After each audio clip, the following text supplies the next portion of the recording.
కాంగ్రెస్ సర్కార్ ఇచ్చిన 6 గ్యారెంటీల మళ్ళా రెండో పథకాల అమలుకు సర్కార్ పచ్చజెండా ఊపబోతున్నది. అందులో ఒకటి ఫ్రీ కరెంటు, ఇంకోటి 500 రూపాయలకే గ్యాస్ సిలిండర్ పథకాలు. మరి ఎప్పటి సంది అమలు కాబోతున్నాయి, ఏం కథ అన్నది గీ ముచ్చట్ల చూడుర్రి.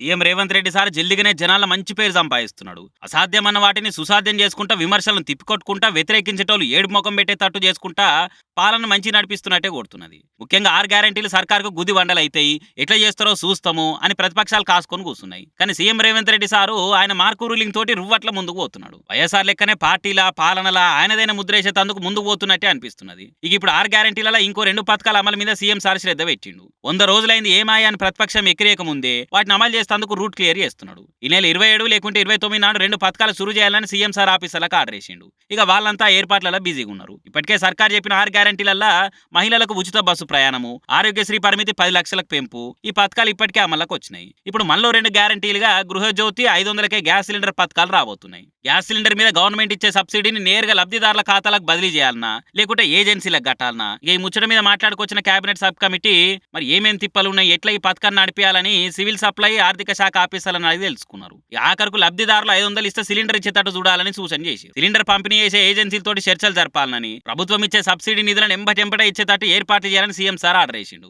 అట్లనే అనుమానాలు అపోహలకు జాగలేకుండా ప్రీ పథకాన్ని మంచిగా నడిపేయాలని కూడా ఆర్డర్ చేసిండు సారు. తెల్ల రేషన్ కార్డు ఉండి 200 యూనిట్ల లోపు కరెంటు వాడేటోళ్ళందరికీ పథకం వర్తింపజేయాలని ఆర్డర్లు పాస్ చేసిండు. మార్చి మొదటి వారం సంది కరెంటు బిల్లు కొట్టేటప్పుడు అర్హులైన అందరికీ గృహజ్యోతి పథకం కింద 0 బిల్లులు ఇస్తారట. ప్రజాపాలన దరఖాస్తుల కార్డు నెంబర్లు, కనెక్షన్ నెంబర్లు ఇట్లా తప్పులు రాసిన ఉంటే వాళ్ళ అర్హత కోల్పోకుండా వీటిని మంచి చేసుకునే ఛాన్స్ కూడా ఇవ్వాలని కరెంట్ ఆఫీసర్లకు చెప్పిండు. అట్లనే ప్రజాపాలన దరఖాస్తు చేసుకోని వాళ్ళు ఉంటే వాళ్ళు ఎంపీడీఓ తహసీల్దార్ ఆఫీస్ పోయి దరఖాస్తు చేసుకునే తీరు సౌలభ్యం చేయాలని చెప్పిండు. ఇక ఇట్లా సీఎం సార్ పాలన పరుగులు పెట్టించి పార్టీలో కూడా ఆయన చెయ్యే పైన తట్టు చూసుకుంటుడు.